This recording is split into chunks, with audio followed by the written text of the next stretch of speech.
انسان زندگی میں جو کچھ بھی کرتا ہے کسی نہ کسی سے سیکھ کے کرتا ہے. اسے عملی زندگی میں بہرحال ایک ایسا نمونہ درکار ہوتا ہے، ایک ایسا استاد درکار ہوتا ہے جس کے وہ پیچھے چلے تو وہ بھی اسی طرح کے طور طریقے سیکھ لے. کوئی بھی دنیا کا کام ایسا نہیں جو ڈائریکٹ انسان کو آ جائے. اسے بہرحال کسی نہ کسی کو دیکھنا پڑتا ہے، کسی نہ کسی سے سیکھنا پڑتا ہے. اللہ تعالیٰ نے ہماری اس مشکل کو آسان کیا اور فرمایا تم جو سوچتے پھرو گے کہ مقصد کیا بناؤں، تم پریشان رہو گے کہ آخر کس کے پیچھے چلوں، کون سا رستہ اختیار کروں، کن راہوں کا مسافر بنوں. مالک نے ہمارے لیے آسانی کر دی. فرمایا لقد کان لکم فی رسول اللہ اسوۃ حسنہ. فرمایا تمہارے لیے نبی پاک علیہ السلام کی زندگی میں بہترین نمونہ ہے. غیر مشروط جو اطاعت اور فرما برداری ہے نا، غیر مشروط، وہ صرف نبی پاک کی ہے.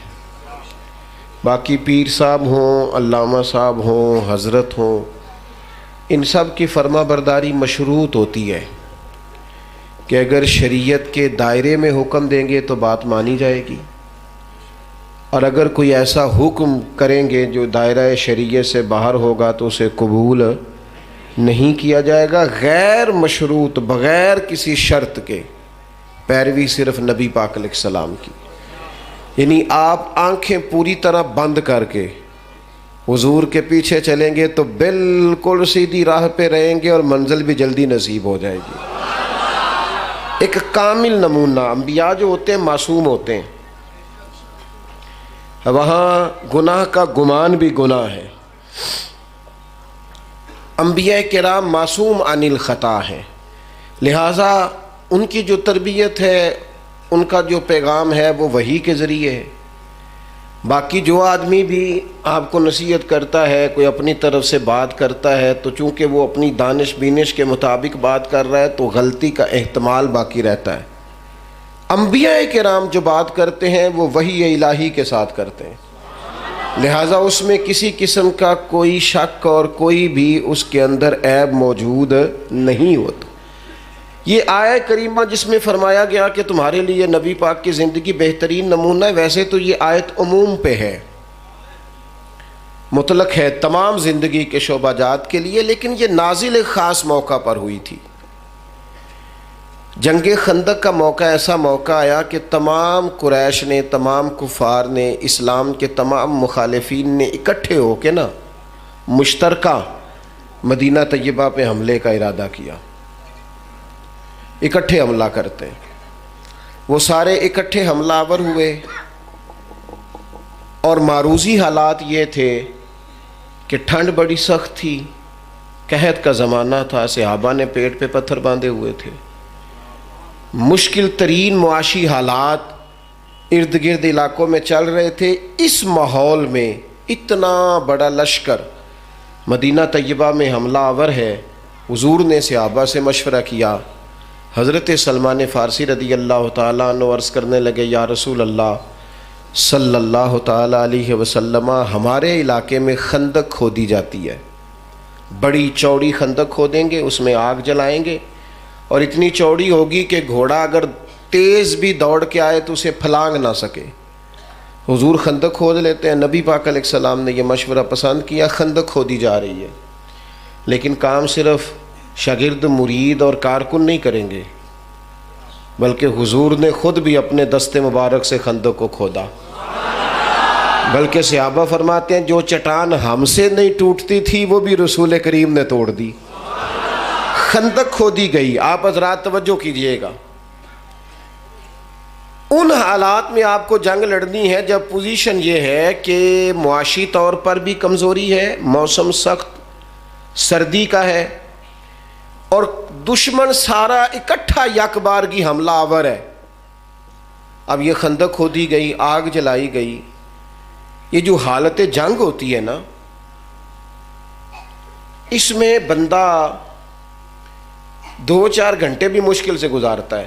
یعنی یہ آپ کا عام سادہ سا روڈ ہے، اگر اسے بند کر دیا جائے نا تو یہ ایک دن پورا گزارنا مشکل ہو جائے گا، لیکن مدینہ منورہ کے اطراف میں خندق ہے، شہر کا آنا جانا، لوگوں کا داخلی خارجی راستہ بند ہے، موسم سخت ہے، قحط کا زمانہ ہے، کتنی دیر انسان صبر کرتا؟ 2 گھنٹے، 4 گھنٹے، 6 گھنٹے، لیکن یہ کتنی دیر محاصرہ کیا کفار نے؟ 1 مہینہ پورا۔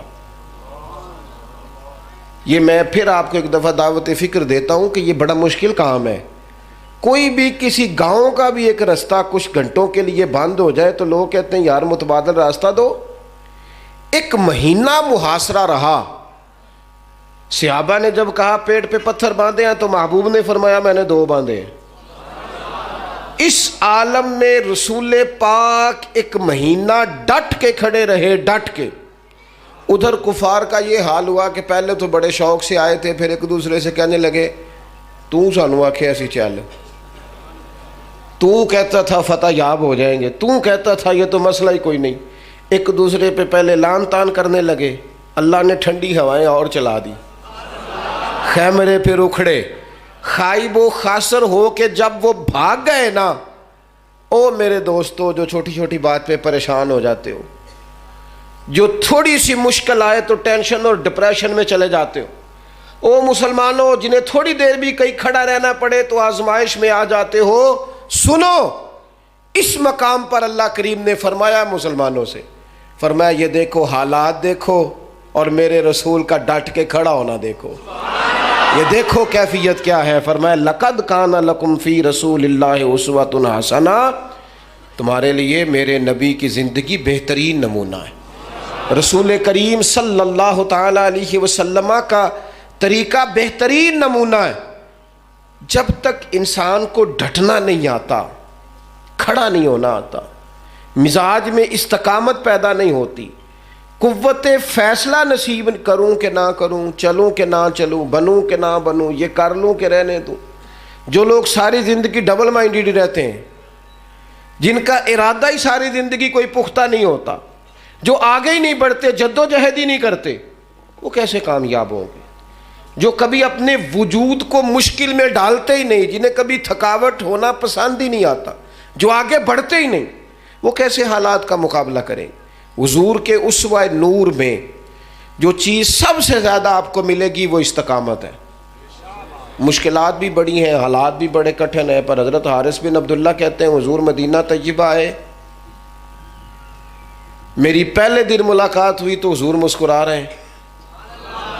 اس دوران بڑے حالات کٹھن ہوئے، بدر، احد، خندق، اس دوران تبوک، اس دوران بڑی آزمائشیں، حضرت امیر حمزہ کی شہادت، حضرت جعفر طیار کی شہادت، بڑے آزمائش اور بڑے تکلیف دہ مراحل سے گزرنا پڑا۔ پہلے دن بھی میں ملا تھا تو حضور مسکرا رہے تھے، اور وصال ظاہری سے چند دن پہلے بھی میں نے ملاقات کی تو حضور مسکرا ہی رہے تھے۔ کہیں استقامت تو ہونا یار، بندے کو کہیں ٹھہرنا تو آئے نا۔ حضور سے جس نے دین کی بات پوچھی ہے نبی پاک علیہ السلام نے کھول کے بیان کی، ایسا نہیں کہ بڑی دیر ہوگی جن کو سمجھاتے یہ لوگ نہیں ٹھیک ہو سکتے، اس ملک دا کچھ ہی نہیں بن سکتا، یہ ساڑھے پنڈ دے بندے نہیں سیانے ہو سکتے۔ 1 منٹ کے اندر دل چھوڑ جانا، اور جناب کسی جگہ کوئی استقامت ہی نہیں، کوئی مزاج ہی نہیں۔ حضور استقامت کو پسند کرتے۔ سیدہ عائشہ صدیقہ رضی اللہ تعالیٰ عنہ فرماتی ہیں نبی پاک علیہ السلام نے فرمایا وہ عمل اللہ تعالیٰ کو زیادہ پسند ہے جو اگرچہ تھوڑا کیا جائے پر روز کیا جائے، اگرچہ تھوڑا کیا جائے پر ذرا نا استقامت کے ساتھ، ذرا بندے کو ڈٹنا آئے۔ ضروری نہیں دل ہر وقت ایک طرح کا ہی رہے، کوئی ضروری نہیں ذہن ہر وقت ایک طرح کا ہی رہے، موسم نہیں ایک طرح کا رہتا، حالات نہیں ایک طرح کے رہتے، لوگوں کے رویے ایک طرح کے۔ آپ کی نئی دوستی ہوتی ہے تو حالات اور ہوتے ہیں، تو 6 مہینے کے بعد حالات اور 6 سال کے بعد اور ہوتے ہیں، اور پھر جب وقت بیت جائے تو پھر معاملات۔ لیکن آپ کو استقامت دکھانی ہے، ڈٹنا ہے، کھڑا ہونا، مسائل کے سامنے رکنا ہے، مسائل سے بھاگ جانا، نظریں چرانا، میرا گھر میں دل نہیں لگتا، میں کہیں اور رہوں گا، میں ملک میں نہیں رہوں گا، میں ان رشتہ داروں کے بیچ وقت نہیں گزاروں گا، یہ انداز ٹھیک نہیں۔ اسلام نے گوشہ نشینی کو ناپسند کیوں کیا ہے؟ رہبانیت کو ناپسند کیوں کیا ہے؟ سارا کچھ چھوڑ چھاڑ کے، حقوق چھوڑ کے تنہائی میں بیٹھنا، رہبانیت کو کیوں ناپسند کیا؟ لوگوں کے بیچ رہو، ان کی تکلیفوں پر صبر کرو، ان کی طرف سے آنے والے دکھوں کو برداشت کرو، اور میدان میں رہو اور ڈٹنا سیکھو، اور ان چیزوں کا خیال۔ آپ دیکھیں نا، قرآن مجید کا ایک مقام ایسا ہے جس میں اللہ تعالیٰ نے نا حضور کو گنجائش دے دی، یعنی ہمیں اگر گنجائش مل جائے، کرو چاہے نہ کرو، تو فٹافٹ لوگ گنجائش پہ عمل نہیں کرتے۔ بھائی نفل چاہے بیٹھ کے پڑھ لو، چاہے بیٹھ کے پڑھنا تھا نا تو سارے بیٹھ کے ہی پڑھتے ہیں، اللہ ماشاء اللہ تھوڑوں کو چھوڑ کے۔ مسواک نہ ملے تو چلو انگلی استعمال کر لو، مسواک نہ ہو تو اب کیا ہوتا ہے؟ زیادہ تر انگلی استعمال کر لیتے ہیں۔ ہم گنجائش پہ جلدی عمل کرتے ہیں، لیکن حضرت عائشہ صدیقہ رضی اللہ تعالی عنہ فرماتی ہیں کہ اگر امت کے حق میں احکام لینے کی باری آتی تھی تو حضور آسانی کو پسند کرتے تھے۔ آپ کی توجہ ہے میری بات پر؟ لیکن جو اپنا معاملہ تھا نا حضور کا اپنا، اس میں جو استقامت کا حسن تھا وہ بڑا دیدنی ہے۔ اللہ تعالیٰ نے نا نبی پاک علیہ الصلوۃ والسلام کو فرما دیا کہ ان الذین کفروا سواء علیہم اانذرتہم ام لم تنذرہم لا یؤمنون۔ میری طرف دیکھ رہے ہیں آپ؟ فرمایا محبوب بے شک جن کی قسمت میں کفر ہے، آپ انہیں ڈرائیں یا نہ ڈرائیں وہ ایمان نہیں لائیں گے، ان پر برابر ہے۔ آپ انہیں ڈرائیں چاہے یہ وہ لوگ ہیں جنہوں نے اتنا کفر کیا ہے کہ اب اللہ نے ان کے دلوں پر مہر لگا دی ہے۔ اب آپ ڈرائیں نہ ڈرائیں سواء علیہم، ان پر برابر ہے۔ صحابہ نے حضور سے پوچھا یا رسول اللہ، آپ کو اللہ تعالیٰ نے کہہ دیا ہے کہ یہ جو پکے کافر ہیں نا، جن کی قسمت میں کفر ہے، جنہوں نے اپنے حق میں مورے لگوا لی ہیں، ابو جہل ہے، ابو لہب ہے، آپ کو اجازت ہے ان کو ڈرائیں چاہے؟ تو حضور کیا کرنا ہے؟ تو نبی کریم علیہ الصلوۃ والسلام نے پتہ کیا فرمایا؟ فرمایا مجھے میرے رب نے روکا نہیں، اور کہا ہے سواء علیہم، ان پر برابر ہے، مجھے ڈرانے کا اجر ملے گا، لہذا میں انہیں ڈراتا ہی رہوں گا۔ حضور پیغام حق دیتے ہی رہے، نبی پاک علیہ السلام پیغام دین دیتے ہی رہے، اور حضور نے پہلے دن جو نعرہ لگایا تھا نا دین میں آ جاؤ، وہی نبی پاک علیہ السلام کا نعرہ ہمیشہ موجود رہا۔ حضور نے صحابہ سے فرمایا کہ جب تم میدان میں چلے جاؤ، جنگ میں آمنا سامنا بھی ہو جائے، صف بندی بھی ہو جائے، تلواریں نیام سے باہر بھی نکل آئیں، پھر بھی پہلے لوگوں کو دعوت دین دینا۔ اگر کلمہ پڑھ لیں تو پھر ہمارا ان کے ساتھ کوئی جھگڑا، ادھر دیکھیں جی، پھر ہمارا ان سے کوئی جھگڑا۔ اپنی زندگی میں استقامت پیدا کریں، مضبوط رہیں۔ ہمارے بچے نوجوان ایک کام شروع کرتے ہیں، 6 ماہ کے بعد دوسرا شروع کر لیتے ہیں، پھر اگلے 6 ماہ کے بعد ان کا پروگرام کوئی اور بن جاتا ہے، پھر 2 سال گزرتے ہیں تو کہتے ہیں میں اتنے کام ہی نہیں کرنا، میں باہر جانا۔ او بھائی تو کہیں ٹھہر تو صحیح۔ اگر بندہ استقامت سے کرے نا، میرے ابا جی کہا کرتے تھے او وٹا بھی کلے پیار ہوئے تو پارا ہو جاتا ہے، اور شرط یہ ہے کہ کہیں ٹھہرے تو صحیح نا، اس کے ساتھ بھی مٹی آ کے تھوڑی تھوڑی لگ جاتی۔ زندگی میں استقامت ایک سبب۔ دوسری بات یہ، استقامت کس کو نصیب ہوتی ہے؟ جو بندہ بردبار ہو، حلیم الطبع ہو، جلد بازی نہ ہو، طبیعت میں کوئی ٹھہراؤ ہو، کوئی سکون ہو۔ ہمارے ہاں نا لوگوں کو جلدی بڑی ہے، بڑی جلدی ہے، امیر ہونے کی بھی جلدی ہے، بڑے ہونے کی بھی جلدی ہے، اور بعض لوگ ایسے ہیں جن کو ابھی 6 مہینے نہیں ہوئے نماز شروع کی، انہیں ولی بننے کی بڑی جلدی ہے۔ وہ کہتے ہیں میں پورا سال ہو گیا پیر صاحب کے پاس آنا، ابھی تک کامل ولی کیوں نہیں بنا؟ او بھائی تو ٹھہر جا، تھوڑی سی نا طبیعت میں حلیمی ہو، بردباری ہو، مزاج میں ٹھہراؤ۔ جتنا آپ جن کاموں میں جلدی کا حکم ہے ان میں جلدی کرتے نہیں۔ حضور علیہ الصلوۃ والسلام نے فرمایا نماز کا وقت ہو جائے تو ادا کرنے میں جلدی کرو، کسی کا قرض دینا ہو، پیسے میسر آ جائیں تو ادا کرنے میں جلدی کرو، نبی پاک علیہ الصلوۃ والسلام نے فرمایا بچی اور بچے کا مناسب رشتہ مل جائے تو پھر شادی کرنے میں جلدی کرو. اور چوتھے نمبر پہ فرمایا اگر کسی کا انتقال ہو جائے تو اسے دفن کرنے میں یہاں جلدی کا حکم ہے. باقی حلیمی، بردباری، ٹھہراؤ، قرار، اگر آپ جلد بازی کریں گے نا تو آپ تلخ بھی ہو جائیں گے، بے قرار بھی ہو جائیں گے، بے سکون بھی ہو جائیں گے. اور جلد باز آدمی کا وقار بھی خراب ہوتا ہے، محسوس ہوتا ہے کہ یار یہ بندہ کدھر نکل گیا. جلد باز نہ بنے، حلیمی، ٹھہراؤ، سکون، اطمینان زندگی میں پیدا کریں. کچھ چیزیں ایسی ہیں جو صرف وقت کے ساتھ ٹھیک ہوتی ہیں، صرف ٹائم گزرنے سے ٹھیک ہوتی ہیں. کچھ لوگ ایسے ہوتے ہیں جن کا ذہن صرف وقت کے ساتھ آپ کے حق میں تبدیل ہوگا. آج آپ جتنی مرضی دلیلیں دیں گے وہ نہیں سمجھیں گے، آپ جتنا مرضی ان کو قائل کریں گے نہیں سمجھیں گے، لیکن ایک وقت آئے گا کہ آپ کو کہنا ہی نہیں پڑے گا، ان کی سمجھ میں بات.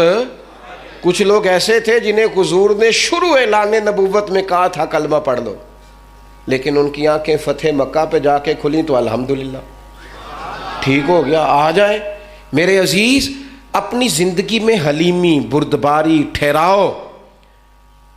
وہ مرغی بھی جب تک جم کے نہ بیٹھے، انڈوں سے بچے نکلتے، اسے بھی کچھ دن ڈٹ کے بیٹھنا پڑتا ہے. اگر ٹھہراؤ ہی نہیں ہوگا، قرار ہی نہیں ہوگا. قبیلہ عبد القیس کا وفد آیا تھا حضور کی بارگاہ، کچھ لوگ دوڑ کے آ گئے زیارت کرنے کے لیے، لیکن جو ان کا سردار تھا نا، اس نے سکون سے پہلے اپنا اونٹ باندھا، پھر اطمینان سے وہ آیا، کپڑے تبدیل کیے، وضو کیا، نبی پاک کی بارگاہ میں حاضری دی. تو سیاستہ میں موجود ہے. حضور فرمانے لگے تیری یہ دو عادتیں مجھے بڑی بھلی لگی ہیں، ایک تیرے مزاج میں جو اطمینان ہے، اور دوسری جو حلیمی اور بردباری ہے. یہ جو ٹھہراؤ ہے، طبیعت کا سکون ہے. یہ جو میں نا ایئرپورٹ پہ تھا، لائن لگی ہوئی تھی لوگوں کی، واپس آیا تھا میں، تو مجھے دیکھ کے نا وہ جو امیگریشن کے لوگ ہوتے ہیں ایئرپورٹ پہ، وہ مجھے کہنے لگے پیر صاحب تسی اگے آ جاؤ. اب ظاہر ہے چلیں دین کی برکت ہے، کچھ لوگ جانتے ہیں کہ آپ آگے آ جائیں. میں نے ان سے کہا آپ کا شکریہ، لیکن میں جہاں کھڑا ہوں ٹھیک ہوں، اور میں ہوں بھی بالکل ٹھیک، مجھے جلدی بھی کوئی نہیں، کوئی جلدی نہیں کسی قسم کی. وہ پھر کہنے لگا آپ آگے آ جائیں. میں نے کہا نہیں آتا، میں ادھر ٹھیک ہوں، بالکل بالکل اطمینان میں ہوں، ٹھیک ہوں.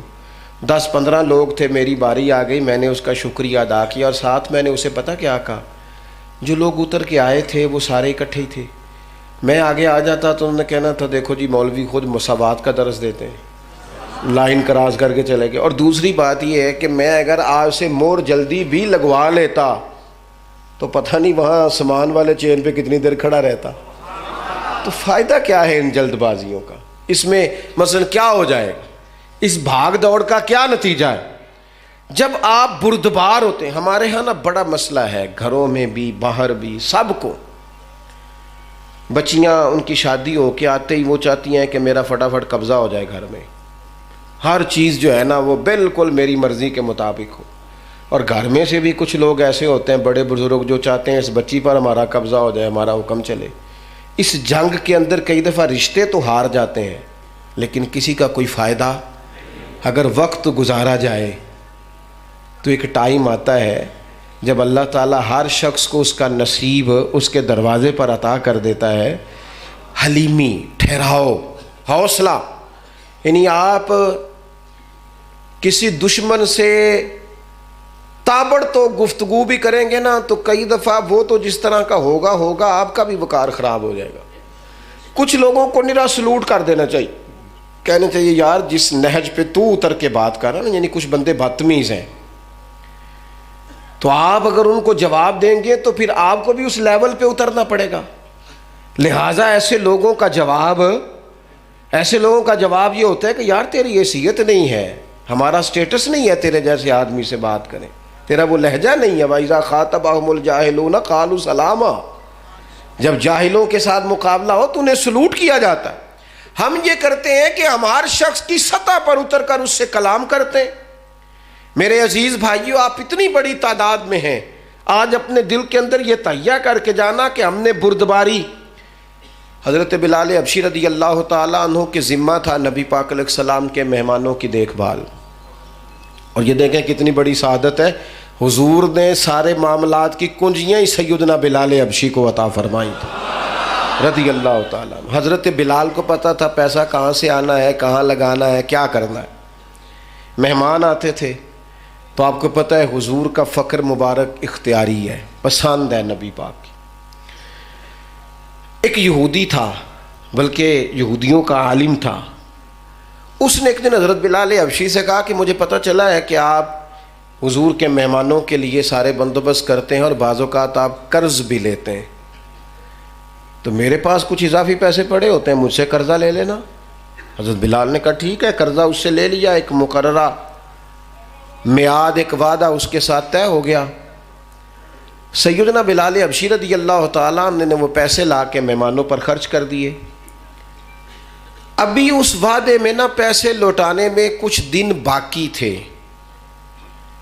نبی کریم علیہ السلام، سیدنا فاروق اعظم، چند اور صحابہ مدینہ منورہ کے ایک چوک میں موجود تھے تو وہ یہودی مطالبہ کرنے آ گیا. آپ کو میری پوری بات کی سمجھ آ رہی ہے؟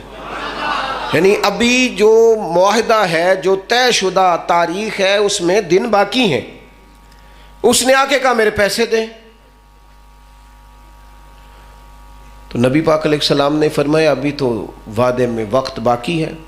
اس نے معاذ اللہ سخت باتیں کرنی شروع کر دی، سخت. اب آپ کے پاس دلیل بھی ہو، آپ سچے بھی ہوں، وعدے میں ٹائم بھی ہو، تو کسی کی سخت بات سنی جاتی ہے. اور جہاں بھائی وعدہ آئے گا تو دیکھی جائے گی تیری اتنی ضرورت. اب جب اس نے سخت بات کی تو سیدنا عمر فاروق نے تلوار پہ ہاتھ رکھا. حضرت عمر ہے نا، شیر ہے نا اللہ رسول کے، ہاتھ رکھا تلوار پر. تو نبی پاک علیہ السلام نے فرمایا عمر جلدی نہ کر. بڑی بردباری سے، حلیمی سے، اطمینان سے، سکون سے. حضور فرمانے لگے عمر اس نے پیسے لینے ہیں، وہ مطالبہ کر سکتا ہے، تمہیں چاہیے تھا کہ تم اسے کہتے ذرا نرمی کر، مجھے کہتے پیسے ادا کر دیں. حضور فرمانے لگے اب اس طرح کرو، اس کے ساتھ جاؤ، فلاں جگہ کھجوریں پڑی ہیں، جتنا اس کا قرض ہے اتنی کھجوریں تول کے دے دو، اور یہ جو تم نے تلوار پہ ہاتھ رکھا ہے نا، اسے ڈرایا ہے، تھوڑی کھجوریں زیادہ بھی دے دینا. آپ کا بردبار ہونا، حلیم الطبع ہونا، مزاج میں ٹھہراؤ ہونا، سکون ہونا، یہ بڑا بندے کو نا وزادار بنا دیتا ہے. آپ ہر شخص کے لیول پہ اتر کر جھگڑا نہ کریں. میں نے دیکھا ہے سیانا بیانا آدمی بچوں کے ساتھ بحث کر رہا ہے، سمجھدار آدمی ہو کے ایک نادان سے گفتگو کر رہا ہے. میں نے شاید پہلے بھی آپ سے کہا تھا کہ میرا ایک فتویٰ ہے، اس سے اختلاف بھی کیا جا سکتا ہے. میرا فتویٰ یہ ہے کہ میاں بیوی کے جھگڑے میں اکثر قصور میاں صاحب کا ہوتا ہے. ہو گیا ہونا ناراض، لگ پہ ہونا کورن. ہاں میں نے پتہ جی، یہ جتنے ہی فتویٰ دیتے اتنے ہی حال ہویا کہ میاں بیوی کے جھگڑے میں نا زیادہ تر غلطی میاں صاحب کی ہوتی ہے. کیوں بھلا؟ اس لیے کہ عورت بیچاری کی عقل ناقص ہے، اس کی عادی ہے، وہ پورا سوچنا بھی چاہے تو شعوری طاقت اتنی بلند نہیں. تو میاں صاحب کی تو پوری ہے نا، تو پھر جھگڑا ختم کس نے کرنا تھا؟ تو جی میاں صاحب آکن تینوں آج ٹھیک کر کے ہی چھڑ رہے، تو یہ تو غلط بات ہے نا بھائی. آپ یہ دیکھیں کہ اللہ تبارک و تعالیٰ نے مرد کو عورت پر افسر بنایا ہے. آپ کو چاہیے تھا آپ کا حوصلہ بھی بڑا ہوتا، آپ دلیر ہوتے، بڑی ساری غلطیاں درگزر کرتے، محبت کا لہجہ اختیار کرتے. آپ کو یہ حق حاصل نہیں تھا کہ آپ بے جا سختی کرتے. آپ کی توجہ ہے میری بات پر؟ نبی پاک صلی اللہ تعالیٰ علیہ وسلم نے کمال بردباری کے ساتھ فرمایا کچھ زیادہ بھی. حضرت عمر ساتھ لے گئے، کھجوریں تول تول کے دیں. حضرت عمر کہتے ہیں اب حضور کا حکم تھا تھوڑی زیادہ بھی دی، لیکن وہ سیدنا عمر کے مزاج میں جلال تھا. فرماتے ہیں وہ مجھے کہنے لگا عمر ایک بات کرنی تھی. کہتے ہیں مجھے غصہ تھا، میں اس کو پر نرمی کر ہی نہیں رہا تھا. میں نے کہا جی کیا بات کرنی تھی؟ کھجوریں لے جائیں، آپ کا کام ہو گیا. کہتے ہیں وہ کہنے لگا عمر میرے دوست میرے اوپر سختی نہ کر، میرا مسئلہ سمجھ. میں نے کہا وہ کیا؟ کہنے لگا میں یہودیوں کا عالم ہوں، تورات جانتا ہوں. میں نے نا تورات میں آخری نبی اللہ کے محبوب علیہ السلام کی جتنی شانیں پڑھی تھی نا وہ ساری رسول پاک میں موجود ہے۔ ایک شان میں نے یہ حضور کی پڑھی تھی کہ وہ بڑے حلیم ہوں گے، بڑے بردبار ہوں گے، ان کے مزاج میں کمال حوصلہ ہوگا، اور جتنا جتنا کوئی جہالت کرتا جائے گا محبوب کی بردباری اتنی بڑھتی جائے گی۔ عمر میں نے جان بوجھ کے قرضہ دیا تھا، باقی ساری شانیں دیکھ لی تھی، یہ میں دیکھنا چاہتا تھا، میں نے قرضہ بھی جان بوجھ کے دیا، وقت سے پہلے بھی جان بوجھ کے آیا، سخت باتیں بھی معاذ اللہ کی، لیکن جب رسول پاک صلی اللہ علیہ وسلم کی بردباری، حوصلہ اور وفاداری دیکھی تو عمر اب تو مہربانی کرنا، مجھے لے چلنا مجھے نبی پاک سے معافی بھی لے کے دے دے اور رسول پاک کا کلمہ بھی پڑھوا دے، میں تیریاں ویخ کے عدامت مرید ہو گئی۔ اب نا یہ حلم، یہ بردباری، یہ کمال، یہ وفاداری، یہ ٹھہراؤ، یہ حسن، یہ تازگی، یہ رسول پاک کی عظمتوں کی بلندیاں، میرا تو دل کرتا ہے اب قربان ہو جاؤں حضور کی ہر ادا پر، قربان۔ تھوڑا نا مزاج میں بردباری لائیں، حوصلہ لائیں۔ کوئی ضروری ہے ہر سوال کا جواب ہم نہیں دینا ہے؟ نہیں سمجھ آئی بات کی؟ کوئی ضروری ہے کہ جو بندہ جو بات کرے گا ہم اس کی سطح پہ اتریں گے؟ میں تو انہوں پوچھ لینا ہے، کئیاں نو نہیں بھی پوچھی دا، نہیں سمجھ آئی؟ کچھ کو کہی دا ہے جا بھائی، میں اکثر دوستوں سے کہتا ہوں ساری عدالتیں خود نہ لگاؤ، ایک عدالت قیامت والے دن بھی تو لگنی ہے نا، کچھ فیصلے اس عدالت پہ بھی چھوڑ دو، کچھ چیزیں اللہ تبارک و تعالیٰ کی بارگاہ پر چھوڑ دو۔ ہمارا ایک تو استقامت کا مزاج نہیں، دوسری بردباری نہیں، اور تیسری بات، بس اسی پر میں نے اپنی بات کو سمیٹ دینا ہے، تیسرا ہمارا مسئلہ یہ ہے کہ ہمیں نہ صرف اپنے جذبات کا احساس ہے، اللہ کرے اتنا بڑا اور اتنا خوبصورت اجتماع ہے، آج میں اپنی اور آپ کی کچھ تربیت کر پاؤں۔ خود غرض ہوتے ہیں وہ لوگ جو صرف اپنے بارے میں سوچتے ہیں، خود غرض ہوتے ہیں جو کسی کے جذبات کا احساس نہیں کرتے۔ مومن کی شان یہ ہے کہ وہ دوسروں کے احساسات کا، جذبات کا خیال رکھتا ہے۔ آپ کو پتہ ہے ہمیں کیا کہا گیا تھا؟ ہمیں کہا گیا تھا کہ کوئی نماز پڑھ رہا ہو تو اونچی آواز میں تلاوت نہ کرو، ہمیں یہ کہا گیا تھا تمہارے قریب کوئی بندہ سو رہا ہو تو تم اونچا ذکر نہ کرو۔ کیوں اسلام نے یہ تعلیمات دی؟ کہ دوسروں کے جذبات اور احساسات کا خیال کرو، لحاظ کرو، تمہاری کچھ ذمہ داریاں ہیں، ان ذمہ داریوں کا احساس کرو۔ ہمارے ہاں یہ مزاج بن گیا ہے کہ مجھے صرف اپنی طبیعت سے غرض ہے، اپنے آپ سے غرض ہے، کسی اور کے مزاج کا لحاظ ہی نہیں، ہم جذبات کا خیال ہی نہیں کرتے۔ مجھے بتائیے نا، شدید گرمی میں کھڑے رہ کے بیگم نے کھانا پکایا ہے اور میاں صاحب آئے ہیں، ان کی وائف بیچاری گھر والی، یعنی گرمیوں میں چولہے کے قریب نہیں جایا جاتا اور کئی گھنٹے وہ کھڑی رہی، اور اس نے کیا کیا ہے؟ 1 منٹ میں کہہ دیا یہ کو کھانا ہے، یہ کوئی طریقہ ہے؟ میرے حضرت صاحب رحمۃ اللہ علیہ فرمایا کرتے تھے ٹیسٹ اپنا اپنا ہوتا ہے، فرماتے تھے کسی کے گھر جاؤ نا تو اگر نمک مانگنا بھی ہو تو کہنا جی میں تھوڑا زیادہ کھاتا ہوں، آپ کا ٹیسٹ ذرا کم کا ہے، تھوڑا سا نمک دے دیں، یہ نہ کہنا کہ تسی تے لون ہی نہیں پایا، اس کا معنی یہ ہے کہ تمہیں کھانا ہی نہیں پکانا آتا۔ کچھ لوگ 1 منٹ سے پہلے سوال جواب شروع کر دیتے ہیں، کہیں گئے ہیں اور جا کے جناب انہوں نے، آپ کیا بات کر، دوسروں کے جذبات کا خیال کریں، بیچاروں نے کتنی دھوپ میں، کتنی مشکل میں، کس آزمائش کے اندر کھانا پکایا، اور لوگوں نے جناب 1 منٹ لگایا تنقید کرنے میں، میاں صاحب نے، سسر صاحب نے، فلاں صاحب نے۔ تھوڑا سا چیزوں کو دیکھیں، کنٹرول کریں۔ پھر اسی طرح کا معاملہ ماں باپ کا ہے، چلیں کسی وقت بیٹے نے لڑائی شدید ہو رہی تھی تو کہا تھا اماں جی سے، شدید لڑائی میں کہہ دیا اماں جی تسی بھی تے سیانے ہو جاؤ نا، تسی بھی تے نہیں نہ گل سمجھتے، لیکن ماں تھی، ماں ساری رات سو نہیں سکی، اس نے کہا پتر میں تو تیری خاطر زندگی ساری گزار دی اور تو نے 1 منٹ میں کہہ دیا میں سیانی نہیں۔ ایک سیکنڈ میں تو نے ہر چیز تباہ کر دی.